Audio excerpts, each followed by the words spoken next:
그 성의 이름은 소돔이라고도 하고 이집트라고도 불립니다. 이것은 음란의 땅이요 우상 숭배의 땅이요 또한 주님의 경고를 무시하는 곳입니다. 이것은 그리스도께서 이제 십자가에 못 박힌 그런 장소입니다. 거기에는 사랑도 없고 진리도 없고 또한 정의도 없는 곳입니다. 거기에서 증인들이 죽임을 당합니다. 그런데 이렇게 죽임을 당하는데 모든 나라와 민족들이 그 시체를 땅에 묻지 않고 3일 반 동안 내버려둔 채 구경하게 됩니다. 그 이유가 무엇입니까? 이는 그 두 증인들이 땅에 사는 자들에게 말씀을 전함으로써 괴롭히는데 그들이 속 시원하게 살아있게 죽었기 때문입니다. 부담스러운 말, 증인들을 통해서 죄의식을 갖게 하는 말을 듣지 않으니 그들은 살만 났습니다. 이제 그들은 더 이상 너희가 죄를 회개해야 된다 메시지를 듣게 되지 않았으니 부담이 사라졌습니다. 회개하지 않으면 심판을 받는다 이러한 이제 진리를 듣지 않으니 잠시나마 심판의 두려움에서 벗어날 수 있었습니다. 그런 증인들의 죽음을 즐거워하고 잔치를 벌입니다. 그들은 증인들이 시체 앞에서 기뻐하며 서로 선물을 주고 받습니다. 두 증인이 죽었으니 아주 부담 없이 마음껏 죄를 즐길 수 있게 되었습니다. 그러면 이처럼 두 증인은 말씀을 증거하다가 끝나고 죽고 모든 것이 비참하게 이제 마무리됩니까? 아닙니다. 11절에 보면 3일 반 후에 하나님께서는 이 두 증인에게 생명의 영을 불어넣으셨습니다. 그들이 일어나자 이 광경을 보는 사람들은 무서워서 어찌할 바 몰랐습니다.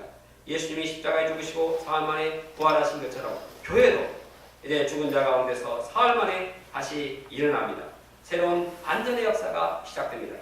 그리하여 두 증인은 하늘로부터 큰 음성을 듣습니다. 이리로 올라오라. 그러자 두 증인은 주님께서 승천하신 것처럼 구름을 타고 하늘로 올라갑니다. 이와 같이 교회 공동체는 말씀을 증거하다가 고난을 받고 죽임을 당하지만 결국 부활하고 승천하게 됩니다. 교회가 고난을 받아서 죽어있는 기간은 사흘 반입니다. 그러나 이제 부활과 승천의 영광은 영원토록 계속됩니다. 그러면 교회가 영광을 얻는 그때 어떤 일이 일어납니까? 13절을 보면 큰 지진이 일어나서 그 성의 10분의 1이 무너지고 7,000명이 죽습니다. 여기서 7,000이란 많은 숫자를 말합니다. 불신자들에게 가해진 하나님의 진노와 심판이 얼마나 큰가를 보여줍니다. 동시에 아직 살아남은 자들에 대한 경고이기도 합니다. 너희도 주님을 믿지 않을 때 이렇게 된다는 경고입니다. 이때 그 살아남은 자들의 반응이 어떠합니까? 13절 뒷부분을 보면 그 남은 자들은 매우 두려워하며 영광을 하나님께 돌립니다. 놀라운 회개의 역사가 일어납니다. 두 증인의 사역은 죽음으로 끝난 것으로 생각되는데 하나님께서는 이들의 그 증거를 귀히 여기시고 이제 이 새로운 역사를 이루어 나가십니다. 순교의 역사는 죽음의 역사는 이제 당장 눈에 보이는 열매가 없습니다. 그러나 하나님께서는 이 두 증인들의 희생과 이 증인들의 죽음을 통해서 새로운 이제 열매를 맺게 합니다. 살아남은 자들이 두려워하며 하나님께 영광을 돌리는 역사가 이루어집니다. 두 증인들을 통한 통쾌한 역전승을 이뤄나갑니다. 이와 같이 우리들의 말씀 전도는 결코 헛되지가 않습니다. 우리가 말씀 전할 때 핍박과 미움을 당합니다. 세상 사람들에게 짓밟힘을 당합니다. 이때 우리는 주님이 주신 권세를 체험하기도 하지만 사단의 공격은 계속됩니다. 눈에 보이는 열매를 맺지 못하고 순교하는 데까지 이룰 수 있습니다. 이때 우리는 죽었으니 모든 것이 패배다, 끝났다 하고 속단하기 쉽습니다. 그러나 그렇지 않습니다. 하나님께서는 말씀을 전하는 우리의 헌신을 보시고 우리의 희생을 보시고 때가 되면 큰 회개와 구원의 역사를 이루십니다. 그러면 우리가 말씀을 전할 때 당장에 눈에 보이는 열매를 바라보기보다도 이제 열매를 바라보며 실망할 필요가 없습니다. 내가 1년 동안 열심히 말씀을 전했는데 왜 양은 하나도 없나? 이렇게 회의에 빠질 필요가 없습니다. 왜냐하면 하나님께서는 이제 그들의 희생과 우리의 모든 복음에 대한 열정을 보시고 그 자체를 귀하게 여기시고 하나님의 때에 반드시 열매를 맺게 하시기 때문입니다. 이상의 내용을 볼 때 말세사는 우리가 가져야 할 정체성이 무엇일까요? 그것은 본문에 나오는 두 증인으로서의 정체성입니다. 말세에 하나님께서는 다른 무엇보다도 권세를 주시어 말씀을 예언하게 하십니다. 말씀을 증거하기 원하십니다. 그러므로 우리는 말세에 무엇을 해야겠습니까? 하나님의 방향은 증인들에게 말씀을 예언하라고 하시는데 우리는 그 방향에 누가 순종해야겠습니까? 우리는 하나님의 이 방향에 맞춰서 증인으로서의 자세를 가져야 할 것입니다. 동시에 증인은 우리에게 하나님의 권세가 있음을 믿고 담대하게 말씀을 전하겠습니다. 나는 연약하다. 나는 부족하다. 그러나 처음 예수님의 제자로 쓰임받은 부르심을 받은 자들이 주님의 권세를 믿고 나아갈 때 거기에 새로운 변화의 역사가 있었습니다. 병고침의 역사가 있었고 귀신을 쫓아내는 역사가 있었습니다. 그것은 주님께서 말씀을 증거하는 자에게 권세를 주셨기 때문입니다. 증인의 삶은 희생과 아픔이 따르지만 최종적으로 승리할 것을 확신하며 나아가야 합니다.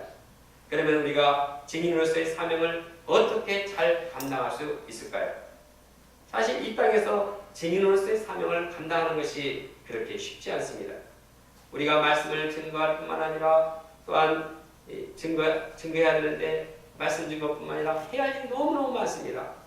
근데 세월이 더 지날수록 나이가 더 들수록 해야 할 일들이 더 산적해 있습니다.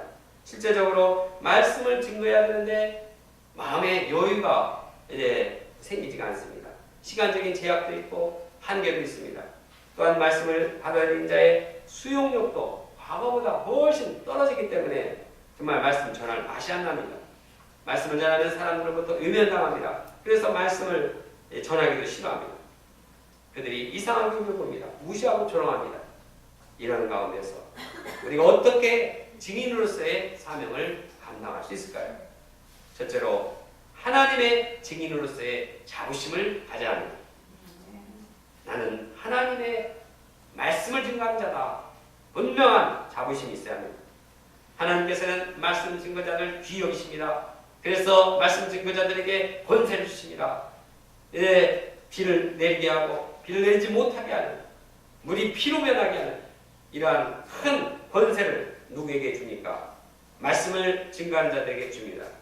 또한 디모데후서 4장에 보면 말씀을 전할 때 이제 최후의 승리의 이 면류관을 주신다고 말씀하고 있습니다.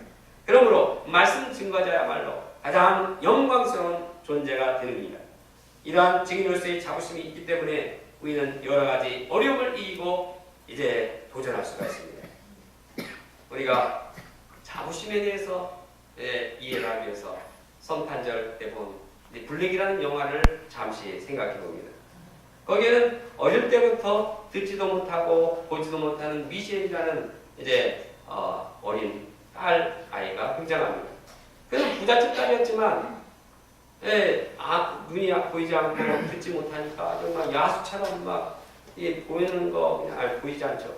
이 잡히는 거 잡아 던지고 막 깨고 밥 먹을 때도 그냥 젓가락 스푼을 사용하지 않고 막 이게 잡아가지고 막 먹고 아주 난장판을 만듭니다. 그는 사람이지만 사람과 같이 행동하지 않았습니다.